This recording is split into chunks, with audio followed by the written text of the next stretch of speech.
Hey everyone, Praveen this side. I hope you guys are doing extremely well. So आज ना अपन solve करने जा रहे हैं प्रॉब्लम इक्विलिब्रियम पॉइंट, जो कि एक इजी लेवल का प्रॉब्लम है ना। लेकिन प्रॉब्लम स्टार्ट करने से पहले ना आप सब लोगों को हैप्पी मकर संक्रांति, है ना। तो हम लोग तेलंगाना से है ना, तो हमारे लिए मकर संक्रांति ना एक नया साल के जैसा है ना। तो ये नए साल से क्या करेंगे, अपन न्यू कमिटमेंट्स करेंगे, न्यू गोल सेट करेंगे, न्यू ड्रीम्स अचीव करने की कोशिश करेंगे, है ना। तो वो सब हासिल करने के लिए ये एकदम सही टाइम है ना। तो once again happy Makar Sankranti to you all guys. तो आओ फिर से प्रॉब्लम की ओर बढ़ते हैं। तो प्रॉब्लम ना इक्विलिब्रियम पॉइंट है ना। तो पहले प्रॉब्लम डिस्क्रिप्शन पढ़ेंगे कि प्रॉब्लम में पूछना क्या चाह रहे हैं। तो given array ARR of non-negative numbers, the task is to find the first equilibrium point in the array, है ना। तो अपने को एक array दिए जिसमें अपने को पॉजिटिव नंबर्स है, तो अपने को फाइंड क्या करना है, अपने को फाइंड करना है फर्स्ट इक्विलिब्रियम पॉइंट array के अंदर, है ना। तो अब ये इक्विलिब्रियम पॉइंट क्या है, इसके बारे में डिस्क्रिप्शन अपना यहाँ पे। The equilibrium point in an array is an index, zero based indexing, such that the sum of elements before that index is same as the sum of elements after it, है ना। तो equilibrium point का मतलब क्या है बोलते हो, suppose अपने को एक एरे है ना। तो ये पर्टिकुलर पॉइंट इक्विलिब्रियम कब माना जाता, जब इसके लेफ्ट साइड का सम और इसका राइट साइड का सम ना इक्वल रहता ना, तभी ये पॉइंट इक्विलिब्रियम पॉइंट है ना। और उसमें से भी अपने को जो फर्स्ट इक्विलिब्रियम पॉइंट आता ना उसको रिटर्न करना है, क्योंकि मल्टीपल इक्विलिब्रियम पॉइंट्स हो सकते हैं ना, तो अपने को फर्स्ट रिटर्न करना है। यहाँ पे और एक स्टेटमेंट बोला है कि return -1 if no such point exist. तो अगर अपने को कोई भी इक्विलिब्रियम पॉइंट नहीं मिला ना, तो अपन सिंपली -1 को रिटर्न कर सकते हैं, है ना। तो प्रॉब्लम डिस्क्रिप्शन तो बहुत सिंपल है। अब आओ एग्जांपल्स देखेंगे। तो एग्जांपल 1 में अपना एरे है 1 2 0 3 और इसका आउटपुट है 2। तो अगर अपन इसका इंडेक्सिंग लिखे तो ये तो 0 1 2 3 है ना। तो अपने रिजल्ट में ये 2 इंडेक्स वाले इक्विलिब्रियम पॉइंट है कहते, क्योंकि इसका सम और इसका सम सेम है कहते। तो देखेंगे 1 + 2 क्या होता है, ये 3, ये 3 इटसेल्फ क्या होता है 3, है ना। तो यहाँ पे अपने को लेफ्ट सम भी राइट सम भी इक्वल आ रहा है, तो इसलिए अपना इंडेक्स 2 है। तो एक्सप्लेनेशन में भी वही बोला कि sum of left of index 2 is 1 + 2 which is nothing but 3 and sum on right of index 2 is 0 + 3 which is nothing but 3, है ना। तो अपन को प्रॉब्लम भी अच्छे से समझ में आ गया, है ना। और सिमिलरली अपने एग्जाम्पल 2 में अपने को पूरे आरे में 1 1 1 1 दिए। अभी अपन इसको किसी भी पॉइंट को इक्विलिब्रियम पकड़ के चले ना, कहीं पर भी अपना सम इक्वल नहीं आता, है ना। तो इसलिए अपन यहाँ पे -1 रिटर्न कर दिए। अपना एग्जाम्पल 3 भी कुछ वैसा ही है, जहाँ पे इंडेक्स नंबर 3 अपना इक्विलिब्रियम पॉइंट है, जो कि ये है ना। क्योंकि अगर अपन इसका सम लिए तो ये आ रहा अपने को -1, और अपन इसका सम लिए तो ये भी आ रहा अपने को -1। तो एग्जाम्पल से ना अपने को और भी क्लियरली समझ में आ गया कि इक्विलिब्रियम पॉइंट का मतलब क्या है ना। तो आओ पहले कंस्ट्रेंट्स देखेंगे ताकि अपन इसका टाइम कॉम्प्लेक्सिटी एज्यूम कर सके। तो यहाँ पे ना एरे साइज अपना 3 से लेकर 10⁶ तक है। तो 10⁶ तक दिए ना, तो अपन इसको ज्यादा से ज्यादा n log n के अंदर ही सॉल्व कर सकते हैं। इसका वर्स्ट केस टाइम कॉम्प्लेक्सिटी अपना n log n तक ही रह सकता है ना। और एरे ऑफ i का एलिमेंट हर बार 10⁹ है, तो इसको अपन इंटीजर में स्टोर कर सकते हैं। तो अपन कंस्ट्रेंट्स को भी अच्छे से समझ लिए ना, तो अपने एग्जांपल्स में से अपने फर्स्ट एरे को कंसीडर करके इसका पोस्टमार्टम करके इसमें से कुछ ऑब्जर्वेशंस निकालने की कोशिश करेंगे। तो सबसे पहले ना अपन अपने ब्रूट फोर्स अप्रोच को डिस्कस करते कि जब भी अपन ये एरे को देखे, है ना, तो अपना फर्स्ट इनिशियल लॉजिक क्या बिल्ड होगा irrespective of time and space complexities. ये प्रॉब्लम को देख के सबसे पहले थॉट प्रोसेस क्या बिल्ड होगा। तो अपने को फाइंड करना है इक्विलिब्रियम इंडेक्स, है ना, जहाँ पे for an index the sum of left elements should be equals to the sum of right elements, है ना। तो इसका ब्रूट फोर्स अप्रोच तो सिंपल है ना, कि अपन हर इंडेक्स को पकड़ेंगे, उसके लेफ्ट एलिमेंट्स का सम निकालेंगे, उसके राइट एलिमेंट्स का सम निकालेंगे, है ना। कि अपन यहाँ से शुरू करें, है ना, क्योंकि अपन यहाँ से शुरू नहीं कर सकते, क्योंकि अगर अपन यहाँ से शुरू करेंगे तो इसका तो लेफ्ट एलिमेंट नहीं है। एंड सिमिलरली अपन यहाँ से भी शुरू नहीं कर सकते, है ना, लास्ट एलिमेंट के इंडेक्स से, क्योंकि अगर यहाँ से शुरू करेंगे तो लेफ्ट सम तो मिलेगा, लेकिन राइट सम क्या मिलेगा, कुछ भी नहीं ना। तो अपने को फर्स्ट इंडेक्स को और लास्ट इंडेक्स को एक्सक्लूड करना पड़ेगा, है ना। अपन स्टार्ट करेंगे इंडेक्स नंबर 1 से। तो इंडेक्स नंबर 1 पे अपन आए, है ना। तो अपना पॉइंटर यहाँ पे मैं लिख लेता हूँ कि अपना पॉइंटर यहाँ पे है ना। तो अभी अपना लेफ्ट सम कैलकुलेट करेंगे। लेफ्ट सम के लिए क्या करेंगे, अपन अभी जो भी पॉइंटर पे खड़े हुए हैं ना, उसके पूरा पीछे एरे में आइटरेट करेंगे, है ना। तो ये लेफ्ट एरे से जो भी सम आएगा उसको सम 1 मान के चलो, है ना। तो वो आ गया अपना सम 1। और सिमिलरली अपन ये पॉइंट के राइट साइड में जितने भी एलिमेंट्स है ना उसका सम फाइंड करेंगे, है ना, जो होगा अपना सम 2। अभी अपने को चेक करना है क्या ये सम 1 इक्वल्स टू है ये सम 2 के, अगर हाँ तो अपन ना इस इंडेक्स को रिटर्न कर देंगे, नहीं तो ये इंडेक्स को यहाँ से शिफ्ट करके यहाँ पे लाएंगे, है ना। अगेन वही सेम करेंगे। तो अपना इंडेक्स का रेंज ना बस यहाँ से यहीं तक रहता है ना, क्योंकि अपन फर्स्ट एलिमेंट को डिस्कार्ड कर रहे, लास्ट एलिमेंट को डिस्कार्ड कर रहे। तो अगर अपन इसका ड्राई रन करें तो इसका ड्राई रन कैसा रहता। तो सबसे पहले अपन स्टार्ट करेंगे इंडेक्स नंबर 1 से। तो इंडेक्स नंबर 1 पे अपना एलिमेंट है 2, तो इसका लेफ्ट सम क्या होगा, इसका लेफ्ट सम हो गया अपना 1, है ना, तो लेफ्ट सम हो गया 1। और वैसे ही अपना राइट का सम क्या होगा, राइट का sum will be 0 + 3 which is nothing but 3, है ना, तो अपना राइट का सम हो गया 3। तो ये क्या left sum equal equal to right sum है, नहीं, है ना, तो इसको तो डिस्कार्ड कर देंगे, तो अपन अपने पॉइंटर को आगे बढ़ेंगे। अभी यहाँ से चेक करेंगे, तो फिर से रीसेट करते हैं वैल्यूज को। तो अभी अपने को लेफ्ट साइड से क्या सम आ रहा है, it is 1 + 2 which is nothing but 3, है ना, तो लेफ्ट सम अपना हो गया 3। और राइट सम क्या आ रहा है, राइट सम में सिंस एक ही एलिमेंट है तो इसका भी वैल्यू हो गया 3।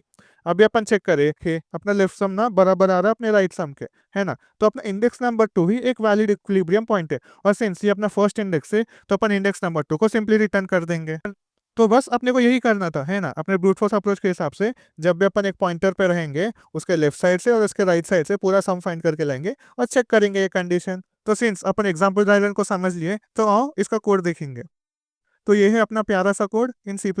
ऑल्दो अपना लॉजिक ना लैंग्वेज इंडिपेंडेंट है ना, तो अपना फंक्शन का नाम है फाइंड इक्विलिब्रियम, जहाँ पे अपने को एरे दिए। तो सबसे पहले अपन एरे का साइज लेकर उसको एन में स्टोर कर लिए, फिर क्या करे लूप चला रहे i = 1 से n-1 तक। क्यों, अपन समझ गए, क्योंकि जब अपन 0 पे रहेंगे तो अपने को लेफ्ट नहीं मिलेगा, अपन n-1 पे रहेंगे तो अपने को राइट नहीं मिलेगा, है ना, तो अपन 1 से n-1 का लूप चला रहे। तो अंदर अपन दो वेरिएबल्स डिक्लेयर कर लिए, लेफ्ट सम और राइट सम, जो कि इनिशियली 0 है। तो अपन लेफ्ट सम कैसा फाइंड कर रहे हैं, लेफ्ट सम के लिए ना अपन i-1 से 0 तक का लूप चला रहे कि अगर अपना i पॉइंटर यहाँ पे तो अपना लेफ्ट सम कहाँ से शुरू होगा, i-1 से ना, तो अपना पॉइंटर अपन यहाँ से शुरू करके जब तक ये पूरा 0 तक नहीं चले जा रहा वहां तक अपना लूप चला रहे, और लेफ्ट सम में क्या एरे ऑफ j को एवरी टाइम ऐड करते जा रहे, है ना, तो इससे अपना लेफ्ट सम बन जाता। वैसे ही सिमिलरली अपने राइट सम के लिए अपन j का पॉइंटर ना i+1 से शुरू कर n तक लेके जा रहे कि अपना i पॉइंटर यहाँ पे होगा तो अपना j पॉइंटर यहाँ से शुरू होकर पूरा n तक जाएगा, है ना, तो इसी तरह अपन अपने राइट सम को भी फाइंड कर रहे हैं। और जब अपने को लेफ्ट सम और राइट सम मिल जाता है तो अपन चेक कर रहे क्या अपना लेफ्ट सम राइट सम के बराबर है, अगर हाँ तो वही अपना फर्स्ट अकरिंग इंडेक्स होगा ना, तो सिंपली अपन वहीं पे वो इंडेक्स रिटर्न कर देंगे। और अपन ये पूरा फॉर लूप एग्जीक्यूट करने के बावजूद अपने को कभी इंडेक्स मिला ही नहीं, तो अपन सिंपली -1 रिटर्न कर देंगे कि अपने को कोई भी इक्विलिब्रियम पॉइंट नहीं मिला। जब भी अपन इसका टाइम कॉम्प्लेक्सिटी की बात करें तो इसका टाइम कॉम्प्लेक्सिटी क्या होगा, यहाँ पे क्लियरली दिख रहा है कि अपन दो नेस्टेड फॉर लूप्स यूज कर रहे हैं ना, ये फॉर लूप और ये for loop upon worst case में O ऑफ n तक जाएगा, है ना, और ये आउटर फॉर लूप तो है ही O ऑफ n का, तो अपना ओवरऑल टाइम कॉम्प्लेक्सिटी ना O of n into n+n है, ये n आउटर फॉर लूप के लिए और ये दो n लेफ्ट सम और राइट सम फाइंड करने के लिए, जिसको अपन अप्रोक्सीमेट करके लिख सकते हैं ऑर्डर ऑफ n²। तो ये होगा ऑर्डर ऑफ n²। और वैसे ही अपना स्पेस कॉम्प्लेक्सिटी की बात करें तो इसका स्पेस कॉम्प्लेक्सिटी क्या होगा, यहाँ पे अपन वेरिएबल्स के अलावा कुछ एडिशनल डेटा स्ट्रक्चर यूज नहीं करे, है ना, तो अपना स्पेस कॉम्प्लेक्सिटी ऑर्डर ऑफ 1 रह जाता। तो इस तरह अपन अपने ब्रूट फोर्स अप्रोच की मदद से प्रॉब्लम को सॉल्व तो कर दिए, है ना, लेकिन आपको क्या लगता अगर अपन इस प्रॉब्लम को सबमिट करेंगे तो ये क्या एक्सेप्ट होगा, नहीं, क्योंकि यहाँ पे अपना टाइम कॉम्प्लेक्सिटी जैसे अपन कंस्ट्रेंट्स में डिस्कस करें वर्स्ट केस तक n log n तक जा सकता है ना, लेकिन अपन यहाँ पे ऑर्डर ऑफ n² पे सॉल्व करें जो डेफिनेटली अपने को TLE देगा, है ना, तो अपन को इसको ऑप्टिमाइज करना पड़ेगा।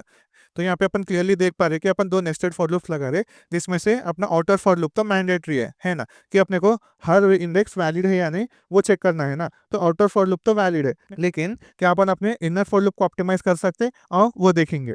तो अपने ब्रूट फोर्स अप्रोच है ना, अपने को कांस्टेंट इश्यू क्या हो रहा था कि अपने को जो भी एक इंडेक्स पर ठहरे हुए ना उसमें अपने को लेफ्ट सम और राइट सम फाइंड करना पड़ता था, है ना, कि अपन अगर ये पॉइंटर पे है तो अपने को पूरा लेफ्ट सम कैलकुलेट करो राइट सम कैलकुलेट करो, जिसके लिए दो सेपरेट लूप चलाओ, अगेन जब अपन ये पॉइंटर में अगेन ये इसके लिए लूप चलाओ इसके लिए लूप चलाओ, है ना, तो इस तरह से अपना time complexity order of n² पे जा रहा था।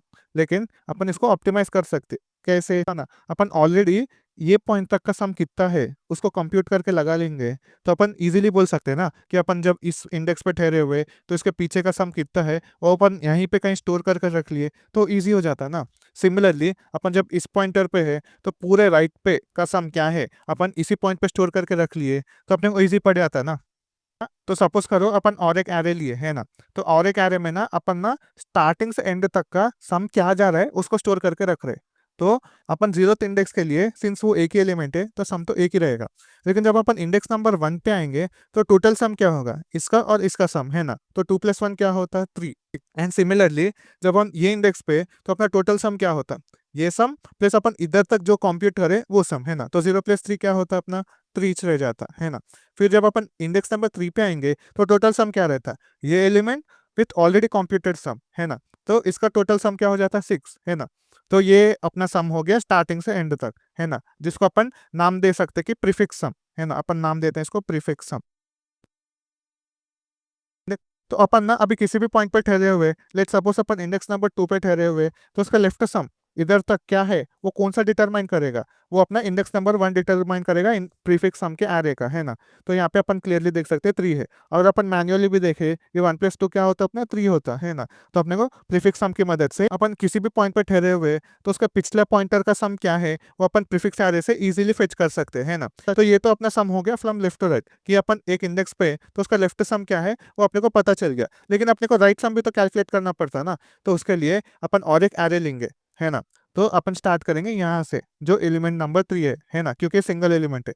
तो अगर अपन अपने इंडेक्स नंबर 2 से स्टार्ट करें तो इसका और इसका सम क्या होता है 3, है ना। तो इसका सम हो गया 3। नाउ अगेन अपने कंप्यूटेड वैल्यू में ये एलिमेंट को ऐड करेंगे तो कितना आएगा 2 + 3 विच इज 5, है ना। तो यहाँ पे अपना सम आएगा 5। एंड फाइनली ये एलिमेंट पे ये कंप्यूटेड वैल्यू को ऐड करेंगे तो क्या आएगा 1 + 5 विच इज 6, है ना। तो ये सम हो गया अपना 6, जिसको अपन नाम दे सकते हैं सफिक्स सम, है ना। तो सफिक्स सम ना। तो यहाँ पे अपने दो एरेस बन गए, बोथ प्रीफिक्स सम और सफिक्स सम। तो अपन ना अभी चेक करने के लिए इंडेक्स 1 को कंसीडर करते हैं। तो इंडेक्स 1 के लेफ्ट में क्या सम है वो कौन सा डिटरमाइन करेगा, ये वाला इंडेक्स ना जहाँ पे सम 1 है। तो यहाँ पे अपना सम आ रहा है 1। सिमिलरली ये इंडेक्स के लिए इसका राइट सम क्या आएगा वो डिटरमाइन करेगा इंडेक्स नंबर 2 ऑफ सफिक्स सम जो कि है 3, है ना। तो यहाँ पे अपन लिख लिए 3, है ना। तो क्या अभी ये दोनों इक्वल है, नहीं ये दोनों इक्वल नहीं है, इसका मतलब ये इंडेक्स वैलिड नहीं है। तो वही अगर अपन इंडेक्स नंबर 2 से शुरू करें तो इसका लेफ्ट सम क्या है index number 1 of prefix array जो कि 3 है ना। तो ये है 3। और सिमिलरली ये इंडेक्स के लिए अपना सफिक्स सम कहाँ पे होगा index number 3 of suffix sum array जो कि 3 है ना। तो यहाँ पे अभी आ गया अपना 3। अभी अपन चेक करें ना इन दोनों का सम इक्वल आ रहा, जिसे अपन क्या बोल सकते हैं कि index number 2 is a valid equilibrium point. क्योंकि लॉजिक तो अपना ब्रूट फोर्स वाला ही था, लेकिन अपन क्या कर रहे बोले तो वो सम्स को ना प्रिजर्व करके रख रहे हैं ना, instead of रिकैलकुलेटिंग again and again कि अगर अपन इंडेक्स नंबर 1 पे तब भी कैलकुलेट कर रहे, इंडेक्स नंबर 2 पे तब भी कैलकुलेट कर रहे हैं ना। तो अवॉइड दैट कैलकुलेशन अपन एक एरे में स्टोर करके रख लिए सम्स को। तो ना ये टॉपिक को अच्छे से याद रखो, क्योंकि इस टॉपिक के ऊपर ही ना अपने प्रॉब्लम्स मीडियम से लेकर हार्ड तक चले जाता है ना। तो ये टॉपिक को अच्छे से याद रख के इसको समझो, कुछ भी नहीं है, नॉर्मल इंट्यूशन वाला ही है कि अपन सम को कैलकुलेट नहीं करके कहीं पे स्टोर करके रख रहे, उतना ही सा रिडंडेंट कैलकुलेशन है ना उसको अवॉइड करने के लिए उसको एरे में स्टोर कर रहे। सिंपल ना। तो आओ अब इसका कोड देखेंगे। तो again our code in C++ with the better approach, है ना। तो सबसे पहले अपन एरे का साइज ले लिए और यहाँ पे दो वेक्टर्स डिक्लेयर कर लिए प्रीफिक्स सम एंड सफिक्स सम। तो प्रीफिक्स सम में 0th इंडेक्स में एरे का जो भी 0th एलिमेंट है ना वही ऐड कर दो, कि ये जो 1 है ना इसको सिंपली ऐसे ऐड कर दो क्योंकि इसके पीछे तो कोई एलिमेंट नहीं है ना। लेकिन अपना कंप्यूटेशन शुरू होगा इंडेक्स नंबर 1 से n तक। तो यहाँ पे अपन क्या कर रहे हैं prefix sum of ith index will be prefix sum of i - 1th index, क्योंकि i - 1th में क्या अपना ऑलरेडी प्री कंप्यूटेड सम रहता है, उसमें अपन एरे ऑफ i को ऐड कर रहे हैं ना। तो वैसे अगर अपन सफिक्स सम को कैलकुलेट करें तो सफिक्स सम का n - 1 क्या रहता है एरे ऑफ n - 1, कि अपन ये 3 को ना ब्लाइंडली ऐसे डाल देते हैं और इसका एग्जीक्यूशन शुरू होता है n - 2 इंडेक्स से। तो ये वाला इंडेक्स है, यहाँ से लेकर 0 इंडेक्स तक जाते हैं और एवरी टाइम पॉइंटर को डिक्रीमेंट करते जा रहे। तो उसके अंदर क्या कर रहे suffix sum of i will be suffix sum of i + 1 plus array of i, है ना। कि अगर अपन इस पॉइंटर पे है तो इस पॉइंटर का सम क्या होगा ये एलिमेंट विथ दिस सम जिस ऑलरेडी प्री कंप्यूटेड सम। एक बार अपन अपने प्रीफिक्स सम और सफिक्स सम को कैलकुलेट कर लिए तो लॉजिक बहुत सिंपल है ना, कि अपन इंडेक्स नंबर 1 से इंडेक्स नंबर n - 1 तक जाते हैं जो कि अपना थ्रेशोल्ड रेंज है फॉर फाइंडिंग इक्विलिब्रियम पॉइंट। तो ये फॉर लूप के अंदर फॉर एवरी ith इंडेक्स अपन चेक कर रहे कि क्या prefix sum of i - 1 equals to suffix sum का i + 1 से, अगर हाँ तो इंडेक्स को रिटर्न कर दो, है ना। लेकिन अगर ऐसा नहीं है तो बाहर आकर सिंपली -1 को रिटर्न कर दो। तो जो सम कैलकुलेट करने का लॉजिक अपन इसके अंदर लिख रहे थे ना उसको अपन ऑलरेडी बाहर प्री कंप्यूट कर दिए, तो यहाँ पे सिंपली एरे के इंडेक्स के मदद से अपन उसको एक्सेस कर पा रहे हैं। तो अगर अपन इसका टाइम कॉम्प्लेक्सिटी की बात करें तो इसका टाइम कॉम्प्लेक्सिटी क्या होगा, तो यहाँ पे अपन एक फॉर लूप चला रहे, यहाँ पे एक फॉर लूप चला रहे, यहाँ पे एक फॉर लूप चला रहे, all of size O of n, है ना, कि सब ना ऑर्डर ऑफ n तक चल रहा। तो ओवरऑल टाइम कॉम्प्लेक्सिटी अपना ऑर्डर ऑफ n रहता है ना। वही अगर अपन स्पेस कॉम्प्लेक्सिटी की बात करें तो इसका स्पेस कॉम्प्लेक्सिटी क्या रहता है, तो यहाँ पे अपन दो एरे ले रहे prefix sum and suffix sum both of length n, है ना। तो अगर इसका अपन एग्जैक्ट लिखे तो O ऑफ 2n होता है, लेकिन सिंस 2 कांस्टेंट है तो अपन इसको इग्नोर कर सकते हैं। तो ओवरऑल इसका time complexity order of n रहता है ना।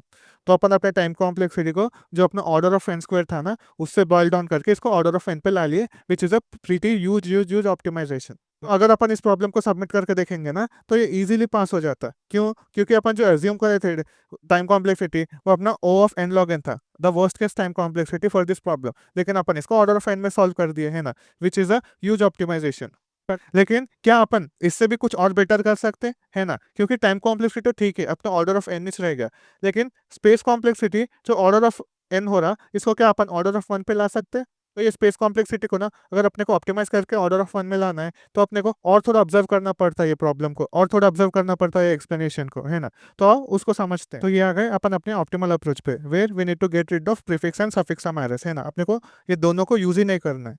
तो ना अपन ये एरे में ना कुछ ऑब्जर्व करते हैं, ठीक है ना? तो सपोज करो अपना इंडेक्स नंबर 2 ना एक इक्विलिब्रियम पॉइंट है ना? अपना इंडेक्स नंबर 2 एक इक्विलिब्रियम पॉइंट है। तो जब ये इक्विलिब्रियम पॉइंट होगा तो इसका लेफ्ट सम बराबर होगा ना इसका राइट सम का। तो यहाँ पे लिख लेता हूँ इतने पार्ट का सम ना इक्वल होगा इतने पार्ट का सम का, और इसको वेरिएबल दे देता हूँ सम, है ना? तो इसको देता हूँ सम। और सपोज करो अपने पास ना ये एरे का भी पूरा सम है ना, जिसको अपन टोटल के अंदर स्टोर करके रखेंगे। तो अपने पास टोटल सम भी है जो ये पूरे एरे का सम को दर्शाता है। और ये जो इक्विलिब्रियम एलिमेंट है ना, इसको सपोज नाम देते थे X to complete the equation. Okay, तो ना अगर मैं ये पूरे इक्वेशन को ये टोटल के इक्वल करके लिखूं तो ये कैसे लगेगा? This will be sum plus X equals to total, है ना? कि इक्वेशन ऐसा बनेगा कि अपन ये सम को भी ऐड करें, ये सम को भी ऐड करें, साथ में इक्विलिब्रियम एलिमेंट को भी ऐड करें, तब अपना टोटल के इक्वल बनाते आ रहा। तो यहाँ पे ना अपना लेफ्ट पार्ट का सम इक्विलिब्रियम एलिमेंट और राइट पार्ट का सम ना सब मिलाएंगे ना तो टोटल के बराबर आएगा, जो अपन यहाँ पे लिख लिए, है ना? तो ना मैं इक्वेशन को थोड़ा रीअरेंज करता हूँ, यहाँ पे मैं एक सम को यहीं पे रहने देता हूँ और ये सम और एक्स को यहाँ पे भी जाता हूँ। तो ये इक्वेशन कैसे बनेगा? This equation will be sum equals to total minus sum minus X. तो ना अभी के लिए इस एक्स को ना इग्नोर करते हैं, ठीक है ना? क्यों मैं बोलूंगा, लेकिन अभी के लिए बस इसको इग्नोर करो। तो ये है अपना ओवरऑल इक्वेशन। अब ये इक्वेशन अपने को बता रहा क्या कि ना अगर अपन टोटल में से किसी भी पार्ट का सम निकालेंगे ना तो अपने को दूसरे पार्ट का सम आएगा। और ये क्यों पॉसिबल है? क्योंकि यहाँ पे दोनों का सम इक्वल है ना? तो ना अपने पास जब टोटल सम रहता ना, अपन वो टोटल सम से इनिशियली पूरा सम को कैलकुलेट करके करते करते करते आएंगे ना, तो एक पॉइंट ऐसा आएगा जहां से अपन टोटल में से अपना करेंट सम को निकाल देंगे ना तो फिर से अपने को सम ही मिलेगा। और जब भी ये सिनेरियो अपने को मिला तो अपन बोल सकते हैं ना कि वो पर्टिकुलर पॉइंट ऑफ इंडेक्स अपना इक्विलिब्रियम पॉइंट है बोलकर। तो ये है इसका इंट्यूशन कि अपन ना सबसे पहले टोटल सम को कैलकुलेट करके रखा लेंगे, फिर अपन ना दूसरा सम वेरिएबल लेंगे, सपोज करो करेंट सम वेरिएबल डिक्लेयर करके रखे, और ना अपन एवरी टाइम हर इंडेक्स पे जाके ना सम कैलकुलेट करते रहेंगे और टोटल में से सम को निकालते रहेंगे। तो जहां पर भी ना अपना करेंट सम ना वो टोटल के बराबर आ जाएगा ना, तो वही तो पॉइंट अपना इक्विलिब्रियम रहेगा, है ना? सो ना अभी के लिए ये इक्वेशन को याद रखो, है ना? I know it is overwhelming कि आपको समझ में नहीं आ रहा कि यहाँ पे हो क्या रहा है ना? तो ना अपन ये एरे को ना अच्छे से ड्राई रन करते हैं, जिससे ना आपको पूरा क्लियरली समझ में आ जाएगा कि मैं क्या बोलना चाह रहा हूँ। तो यहाँ पे ना मैं इनिशियल कॉन्फ़िगरेशन लिख लिया जहाँ पे अपना टोटल सम है पूरे एरे का सम है, विच इज नथिंग बट 1 + 2 3 3 + 3 6, है ना? तो यहाँ पे टोटल सम लिख लिया और अपना करेंट सम ना अभी के लिए 0 है। तो ना अपन अपने एग्जीक्यूशन को इंडेक्स नंबर 0 से शुरू करेंगे। तो यहाँ पे एलिमेंट है 1, है ना? तो अपन इसको करेंट सम में ऐड करके देखेंगे। तो ये 0 + 1 क्या होता है अपना 1, है ना? तो ये 1 हो गया। तो ना अपन चेक करेंगे क्या अपना करेंट सम अपने टोटल सम के बराबर आया? नहीं, है ना? तो टोटल सम में से 1 निकाल दो तो ये हो जाता है अपना 5, है ना? तो ये हो गया 5। अभी अपन अपने पॉइंटर को एक स्टेप आगे बढ़ेंगे। अभी फिर से अपन ये 2 को ना अपने करेंट सम में ऐड करेंगे, तो 2 + 1 क्या हो जाता है अपना 3, है ना? तो इसको अपडेट कर देंगे, ये हो जाएगा 3। अब फिर से चेक करो क्या अपना टोटल सम करेंट सम के बराबर आ रहा? नहीं, नहीं ना? तो अपन इसको अपडेट कर देंगे, तो 5 - 2 क्या हो जाता है अपना 3, है ना? तो ये भी हो जाएगा 3। अभी फिर से अपना पॉइंटर जाएगा एक स्टेप आगे, है?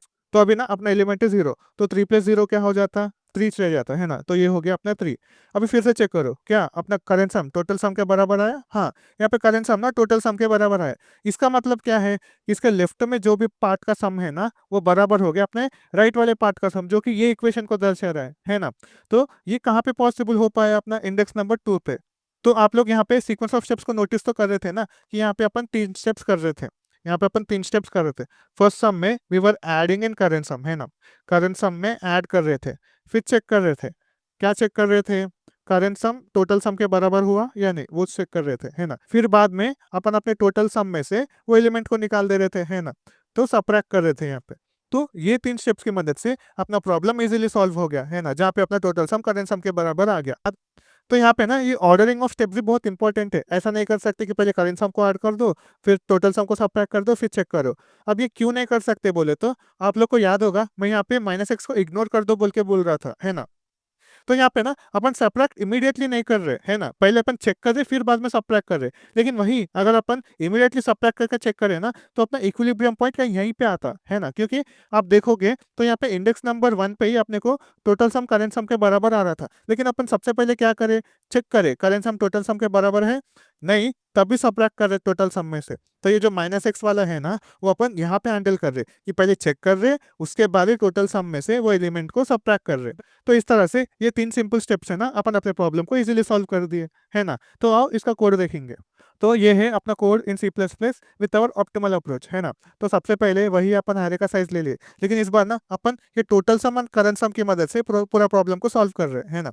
तो सबसे पहले टोटल सम में अपन ना ये पूरे एरे के जो भी एलिमेंट्स है ना उसको ऐड कर रहे हो। तो उसके लिए मैं C++ में built in function accumulate function use कर रहा हूँ। यहाँ पे अगर मैं बिगिन ऑफ एरे और एंड ऑफ एरे दिया, यानी कि मैं बिगिनिंग से लेकर एंडिंग ऑफ एरे का पॉइंटर्स दिया और इनिशियली 0 दिया, तो ये मेरे को पूरे एरे में कितना सम है वो दे देता है ना? इसको अपन नॉर्मली फॉर लूप से भी कर सकते हैं, लेकिन ये मेरे को हैंडी दिखता बोल के मैं ऐसा करा। तो उसके बाद करंट सम को अपन इनिशियलाइज करें 0 से, है ना? तो यहाँ पे अपन लूप चला रहे वही 3 स्टेप्स कि सबसे पहले अपन करंट सम में ऐड कर रहे, फिर चेक कर रहे करंट सम टोटल सम के बराबर है, अगर हाँ तो वही इंडेक्स को रिटर्न करो, नहीं तो टोटल सम में से आर एफ आई को निकाल दो, है ना? तो इतने सिंपल से फॉर लूप से अपना पूरा एग्जीक्यूशन कंप्लीट हो जाता है ना? तो अगर इस फॉर लूप के अंदर कभी इस इफ कंडीशन में गया ही नहीं तो अपना इक्विलिब्रियम पॉइंट कभी एग्जिस्ट ही नहीं करता, है ना? तो अपन सिंपली अपन रिटर्न -1 कर सकते। तो अभी इसका टाइम कॉम्प्लेक्सिटी देखें तो इसका टाइम कॉम्प्लेक्सिटी क्या रहता है? यहाँ पे अपन बस एक फॉर लूप चला रहे और ये एक्यूमुलेट फंक्शन में ना बस ओ ऑफ एन ही लेता, यानी कि जो भी एरे का साइज रहता वही लेता। तो ओवरऑल टाइम कॉम्प्लेक्सिटी अपना ऑर्डर ऑफ एन हो गया। एंड इसका स्पेस कॉम्प्लेक्सिटी की बात करें तो यहाँ पे अपन दो वेरिएबल्स के अलावा कुछ एक्स्ट्रा स्पेस लिए ही नहीं, है ना? बस टोटल सम करेंट सम। तो अपना स्पेस कॉम्प्लेक्सिटी बॉयल डाउन होकर ऑर्डर ऑफ 1 पे आता। And this is the most optimal solution for this problem, है ना? जहाँ पे अपन टाइम को भी ऑर्डर ऑफ 1 में ला लिए एंड स्पेस को ऑर्डर ऑफ 1 में ला लिया। अब तो आप लोग नोटिस करे होंगे ना कैसे अपन ब्रूट फोर्स अप्रोच से होते हुए आकर प्रॉब्लम को बेटर बनाकर उसको एकदम ऑप्टिमल बनाए और हर स्टेटमेंट में ना अपन प्रॉब्लम्स देखे कि प्रॉब्लम्स कहाँ पे आ रहे हैं ना, वही प्रॉब्लम्स को ही अपन ऑप्टिमाइज कर रहे थे। ऐसा कुछ भी नहीं कि एकदम अपने पास कोई सुपर पावर्स आ गया अपन ऑप्टिमाइज कर दिए। अपन नोटिस कर रहे थे कि प्रॉब्लम क्या है, प्रॉब्लम क्या है। हालांकि ये बेटर अप्रोच भी प्रॉब्लम नहीं था, लेकिन कोई सिस्टम से स्पेस नहीं है तो ना ये ऑप्टिमल अप्रोच काम कर जाता है उस पर, है ना? So I hope you guys like this video. मैं ये इजी लेवल के प्रॉब्लम को भी ना एकदम इंट्यूटिवली ब्रूट फोर्स से लेकर बेटर, बेटर से लेकर ऑप्टिमल का पूरा जर्नी बताया, है ना? सो पूरे इस जर्नी के लिए ना प्लीज लाइक करना, शेयर करना, सब्सक्राइब करना। We are already 82 members strong, है ना? अपना यूट्यूब का पूरा फैमिली 82 मेंबर्स का हो गया। इसको ना इस मंथ के अंदर 100 तक लेके जाने की कोशिश करते हैं। तो आपके ऐसे कॉन्स्टेंट सपोर्ट है ना, मेरे को और भी मोटिवेशन मिलेगा कि मैं इससे भी अच्छा क्वालिटी कॉन्टेंट ला सकूँ आपके लिए। अगर आपको कहीं पर भी कुछ भी डाउट हो ना तो उसको कमेंट बॉक्स में पोस्ट करना, मैं उसको जल्द से जल्द रिस्पॉन्ड करने की कोशिश करता हूँ। और आपको अगर मेरे टीचिंग में कुछ भी इंप्रूवमेंट है रिगार्डिंग द एक्सप्लेनेशन और the thought process building anything ना, तो उसको भी कमेंट बॉक्स में पोस्ट करना, मैं उस पर काम करने की कोशिश करता हूँ। तो फिर मिलते कल के वीडियो पे कोई ऐसा ही प्रॉब्लम सॉल्व करते हुए। Till then stay safe, stay happy and piece.